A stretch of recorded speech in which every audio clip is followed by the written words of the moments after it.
Hey there. Subscribe to my channel. And also press this bell icon.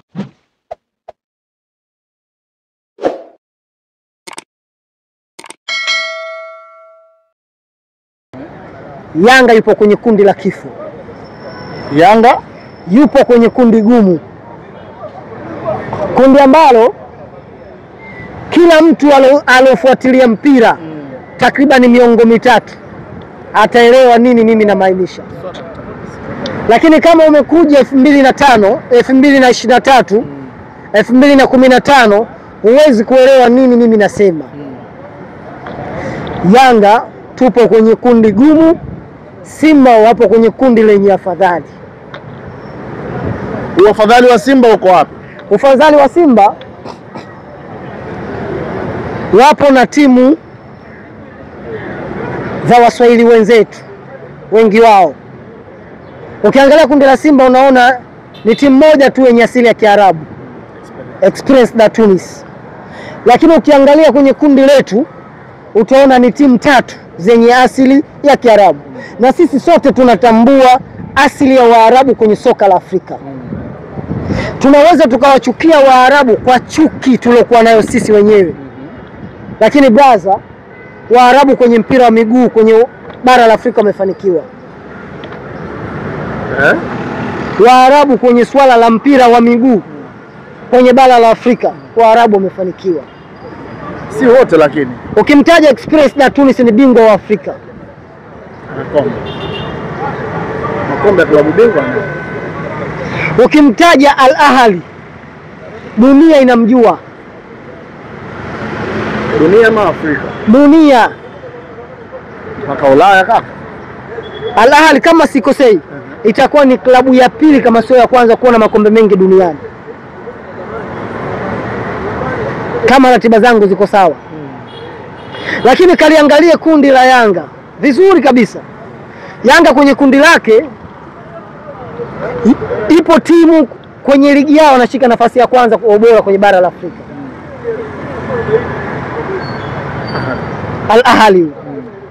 Kwenye kundi la Yanga kuna timu ya Algeria, si ndio?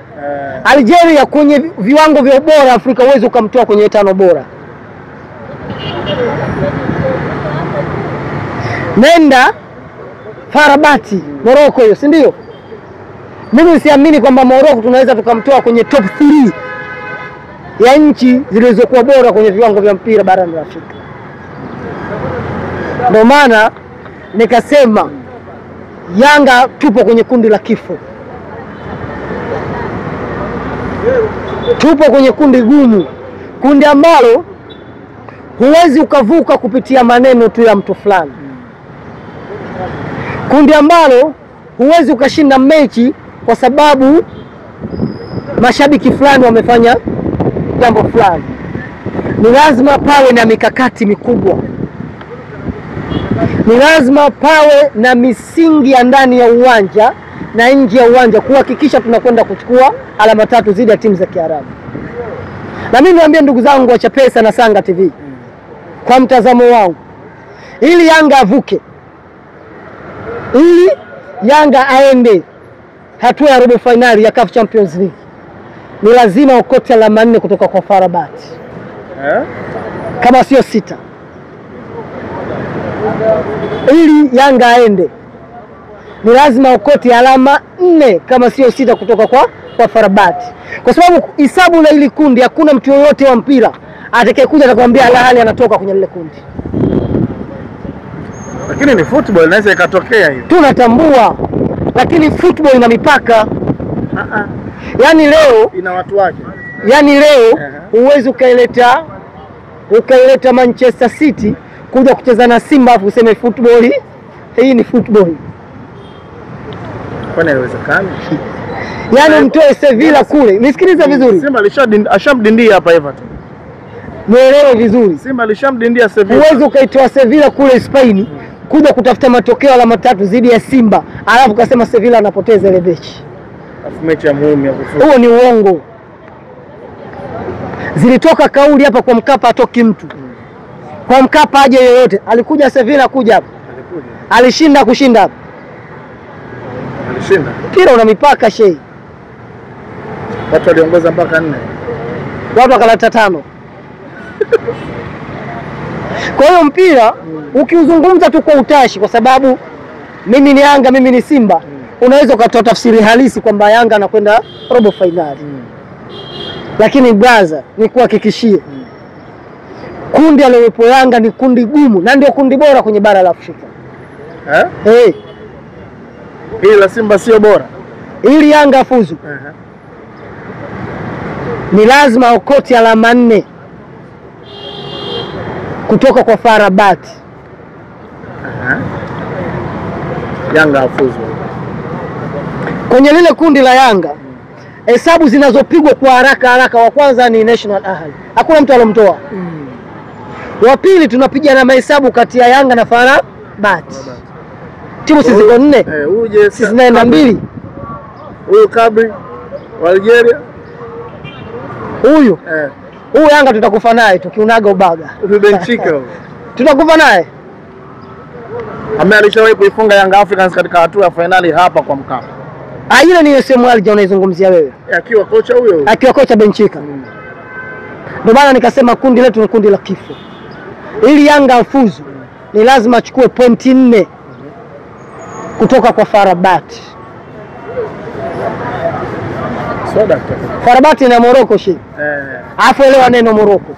Wydad ameshakufa nje ndani kwa yule na Raja Casablanca kwenye ligi yao.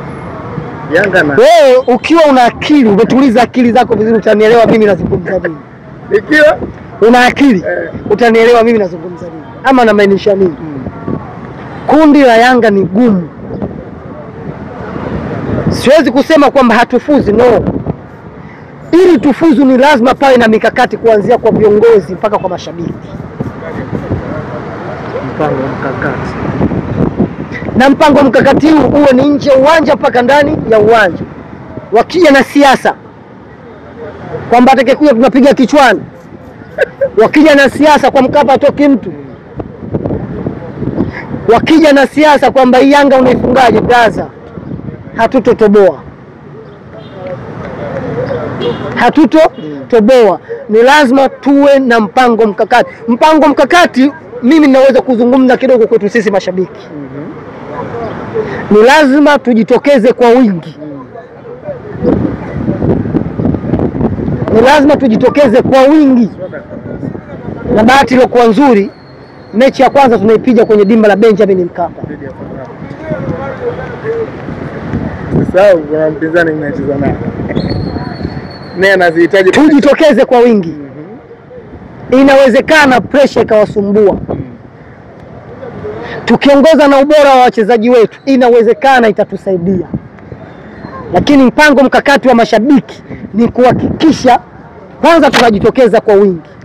Na mpango mkakati wa viongozi ni kuhakikisha wanaondoa hii mechi kwenye hali ya bure.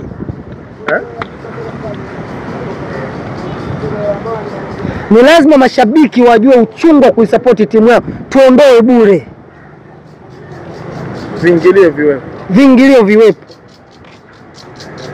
Mtu aenda uwanjani. Lakini ukiweka bure, shabiki anaweza kaja pale akalala. Mimi najua baadhi ya mashabiki wenzangu wa Yanga. Na wajua vizuri. Kwa hiyo ndugu zangu wa Chapesa na Saga TV, ni kuhakikisha kuambia viongozi tunaweza kuvuka, lakini lazima tuwe na mikakati. Kama patahitajika refa sijui afanywe vipi, sawa. Kama tukihitajika sijui mtu afanywe vipi, sawa. Lakini ni lazima tuhakikishe tunakwenda grupu stage ya CAF Champions League. Bwana, tuzungumzie kwa watani wako klabu ya soka ya Simba Sports Club. Umewaona Simba pasina shaka na kundi pia walilokuwepo. Unasemaje bwana Dosa? Kwa Simba, unajua kuna nyakati utaona kama vile mimi naipendelea Simba. Lakini Simba kuna kitu kinawapa nguvu. Historia yao kwenye mashindano ya CAF Champions League. Inawezekana ikawa ni spirit ya wao kufanya vizuri. Inawezekana. Sisemi 100%. Inawezekana. Lakini vile vile Simba ana historia nzuri kutumia uwanja wa Benjamin Mkapa. Ili Simba afuzu hatua ya robo finali, naye anahitajika kuchukua alama 3 kutoka kwa nani? Kwa Petro de Luanga. Sio experience. Experience da Tunis ni timu ngumu, ni timu bora, ni timu ambayo inacheza zile timu kutoka nyuma kwenda kati kwenda mbele, na wakiamua kuweka container lao ni wagumu sana kuwafungua. Kwa hiyo ni lazima utafute timu ambazo hizi ambazo una uhakika kupishana nazo ngumu kutafuta alama. Kwa hiyo kama ikitokea Simba anachukua alama 3 zidi ya Petro de Luanga, mimi naweza nikaamini naye Simba ana nafasi kubwa ya kwenda group stage, ya kwenda robo finali. Kwa sababu bado historia inaonyesha vizuri vilabu vingi vya Kiarabu vinapokuja kucheza na Simba kwenye dimba la Benjamin Mkapa, vina asilimia kubwa ya kupata matokeo. Simba ina asilimia kubwa ya kupata matokeo chanya. Kwenye kumbukumbu zangu za mwisho kuiona Simba inapoteza mchezo nyumbani na Waarabu ilikuwa ni zidi ya Raja Casablanca. Na hiyo ni kutoka wapi? Yanga kwa timu kutokea wapi? Morocco. Simba alipigwa 3 hapa, akaenda kule na akapigwa 3. Kule 3 kaka. Kumbukumbu yangu kule moja. Inawezekana kama umesahau, lakini mimi naweza nikasema 3. Alichukua hapa miguu ya bajaji. Kwa hiyo Simba naye pia wasituletee siasa, wakaja wakasema haya ndio mashindano yetu, wakaja wakasema hizi ndio level zetu. No, waambie mashabiki wao, wanachama wao, mkakati wetu ni 1 2 3, tunakwenda tu ya robo finali. Lakini na nyinyi watu wa Chapesa na Sanga, Simba ana story kubwa kucheza robo finali. Yaani sio story kwao, ni mazoea. Hii inaweza ikawasaidia kwenye football. Lolote linaweza likatokea. Lakini Simba ana timu ngumu 2 kwenye kundi lake. Ila Young Africans anazo. Waarabu ni wagumu.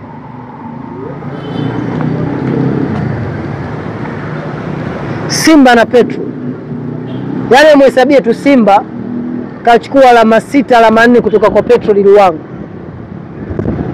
Simba safari ya robo finali hili.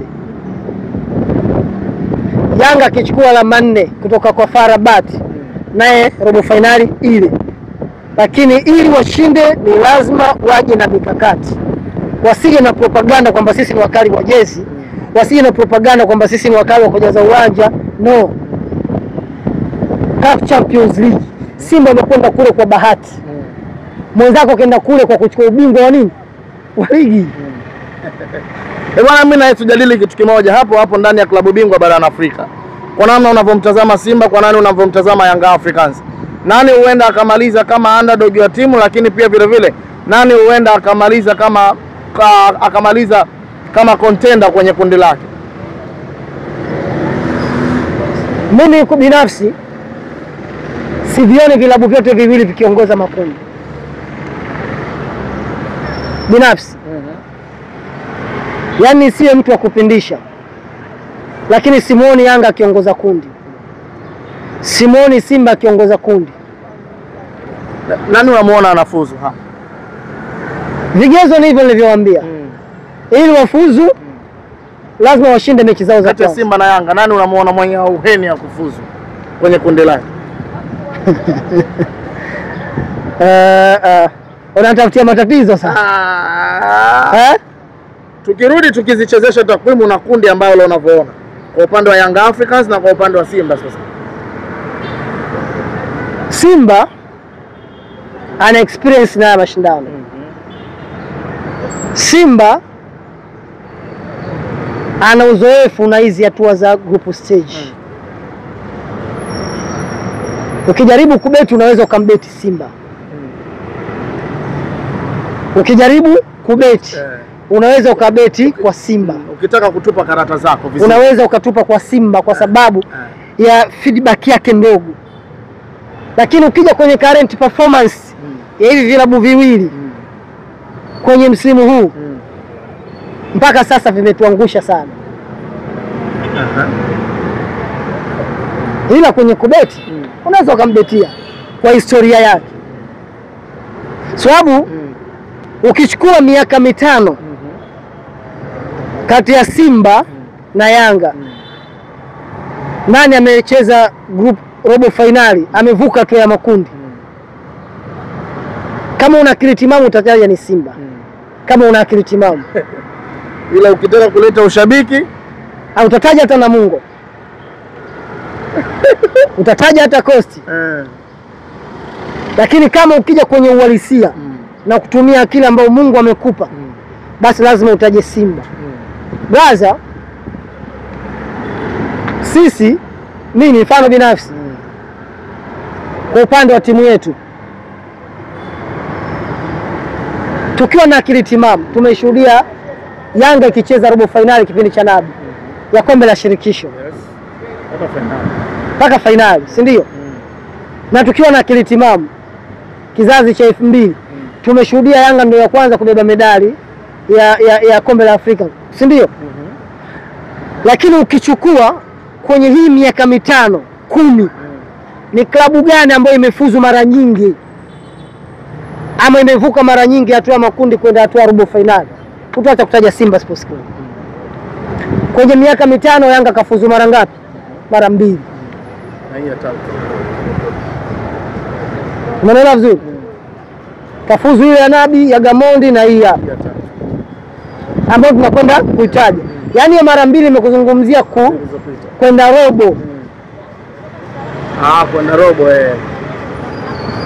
ya Gamondi na ile ya Nabi. Lakini Simba, lakini wewe ujivishe ujasiri kuzungumza ya maneno. Kuna wengine hawato kuelewa. Wakiwa na akili wanaelewa. Wakiwa na akili wataelewa kwamba kwenye miaka mitano Simba amesucceed zaidi kucheza hatua ya robo finali kutokea makundi. Wengineo bado wanajitafuta. Tumepata mpya Azam, tumepata mpya Singida, tunawaangalia na wao nani atavuka hatua ya robo finali. Sasa umetazama wapinzani ambao wapo Simba, lakini pia wapinzani wa kundi la Yanga Afrika. Yupi ambaye anaingia kama underdog au kwenye hayo makundi, upande wa Simba na upande wa Yanga Afrika?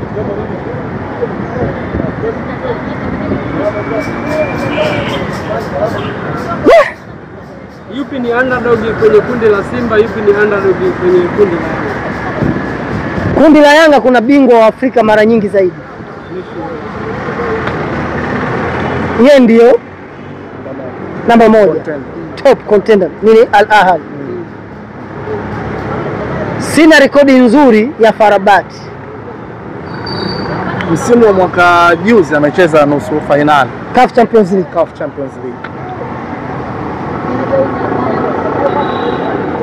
Sina rekodi na wale jamaa wa Algeria. JS wale ndo mabingwa kutoka nchini kwao msimu huu. Ana sisi ni mabingwa kutoka Tanzania. Kule kwa Simba ila hajauza wachezaji, wameongeza wachezaji. Kule kwa Simba Express na Tunis tunajua kwamba msimu mwaka jana akacheza, ana historia ya kuchukua ubingwa wa Afrika. Petro alipotea, si ndio? Ameanza kurudi. Kwa hiyo kwenye lile kundi la Simba tumempa kipaumbele ni nani? Ni experience. Kwenye issue ya underdog Sanga bwana Sanga mkataa kwao ni mtumwa bwana. Hebu niache kwenye swali. Utake kunigombanisha bwana. Utake kunigombanisha. Mkataa kwao ni mtumwa. Utake kunigombanisha. Watazamaji watafikiria. Hayo tuache wafikirie. Acha wafikirie. Lakini Yanga na Simba ambaye ana uzoefu mkubwa kwenye mashindano ya CAF Champions League, mimi nitasema ni Simba. Historia yake inamuonyesha, lakini mafanikio yake kufika robo finali mara nyingi nayo pia inamuonyesha. Kwa hiyo kuna wakati na kuna namna lazima pia tumpe heshima yake. Kwangu mimi Simba amedeserve kuwa ni mkubwa kwenye mashindano ya Afrika ukiachia vilabu vingine vyote kutoka Tanzania. Malengo ya Yanga ni kufika makundi, lakini pia malengo ya Simba ni kufika nusu finali. Pengine Yanga Afrika wakiishia katika hii hatua hawana cha kudaiwa. Msimu uliopita pia tumeishia kwenye hii hatua na hakuna mtu tulomdai. Itakuwa ni mazoea yetu. Lakini lengo ni kupambana, lengo ni kuhakikisha na sisi tunatenda kwenda kutengeneza standard yetu kuwa ya kuzoea kucheza hatua ya robo finali. Lakini kiukweli tuna struggle kuvuka kwenye hiyo hatua. Ila inshallah licha ya kundi letu kuwa la kifo, kundi letu kwa gumu, imani yangu, dua za mashabiki tunaweza tukavuka tukipambana. Pengine labda tugusie kidogo kwenye kombe la shirikisho barani Afrika. Kwa namna ambavyo umezitazama timu zote mbili, unaziona wapi zikielekea kufuzu kwenye tournament hizi za kombe la shirikisho barani Afrika? Kiufupi tu. Ukinipa bendera ya Tanzania, ukinipa bendera ya Jamhuri, Singida vs Azam, ni nani anapaswa kupewa bendera kwenda kuliwakilisha taifa? Mimi nitakwenda kumpa Singida Black Stars. Yep. Kocha bora, experience, wachezaji bora, experience, project yao. Sitaacha kusema kwamba Singida anaweza akatusurprise kama Watanzania kwenye mashindano ya kombe la shirikisho msimu huu. Muone Azam. Namuona, lakini namuona zaidi Singida Black Stars kwenye haya mashindano. Bwana, turudi huku sasa. Kama ulivyoisikia na taarifa ambavyo imetoka kuhusiana na timu yetu ya taifa ya Tanzania ya kwamba itakwenda kuwakilishwa na kocha Miguel Gamondi pamoja na Ahmed Ali kama kocha msaidizi kwenye tournament za AFCON. Mnasemaje mashabiki pamoja na wapenzi wa soka kwenye hili? Sisi ni wachungwaji. Sisi ni wakuchungwa tu. Kila tutakaloambiwa tutalipokea. Binafsi nimeipokea vizuri taarifa ya mabadiliko kwenye benchi la ufundi kwenye national team. Mwalimu Gamondi ameingia, Hemedi Morocco ametoka. Lakini binafsi sitousahau wema wa Hemedi Morocco. Sitousahau mchango wa Hemedi Morocco. Inawezekana ndo akawa kocha pekee mzawa. Na inawezekana akawa ni kocha pekee ambaye amekwenda kushinda kwenye mashindano makubwa kwenye ngazi ya kitaifa. Kwa hiyo imani yangu ni kushukuru, imani yangu ni kuwapa sapoti makocha waliochaguliwa, na inshallah tutakwenda kuliwakilisha vyema taifa la Tanzania kwenye mashindano ya AFCON mwezi Disemba nchini Morocco. Unawaona Yanga Africans wakifuzu kwa kumalizia? Asante sana. Unawaona Simba Sports Club kwa Asante sana.